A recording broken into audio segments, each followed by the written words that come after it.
Seperti inilah program vaksinasi gratis yang dilakukan di Jalan Cut Nyak-Dien Muara Enim yang ramai dihadiri warga sehingga mereka pun berdesakan dan mengabaikan prokes dengan tidak menjaga jarak. Kegiatan ini sendiri cukup disambut antusias warga meski mereka harus berdesak-desakan saat jalani antrian untuk ikuti vaksinasi. 394. Nunggu sudah dari jam berapa tadi? Dari jam berapa? Jam 8 tadi? Jam 8? Enggak, soalnya aku udah jaga jarak. Sudah yakin jaga jarak? Alhamdulillah udah dari tadi. Oh.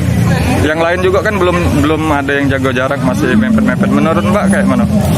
Ya itu kan kesadaran dari sendiri Mas. Kita nggak bisa buat langsung to the point mereka. Kadang kan udah dibilang juga kadang juga masih nolak untuk dibilang ya sudah. Untuk menunggu yang udah dipanggil itu layak, tapi kalau yang belum dipanggil belum dibilang layak sih.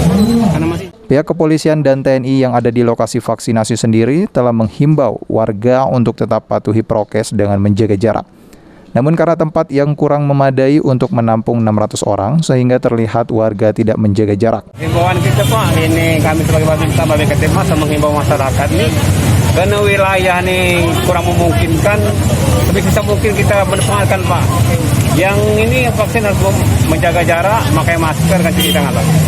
Tapi kondisinya masih menumpuk ya Pak warga ya? Iya masih numpuk ini Pak, kondisinya Pak, karena 600 orang yang mau divaksin hari ini. Antusiasnya warga ikuti vaksinasi ini menunjukkan kalau mereka peduli dengan kesehatan untuk divaksin agar tetap sehat di masa pandemi COVID-19. Mardiansa, PAL TV.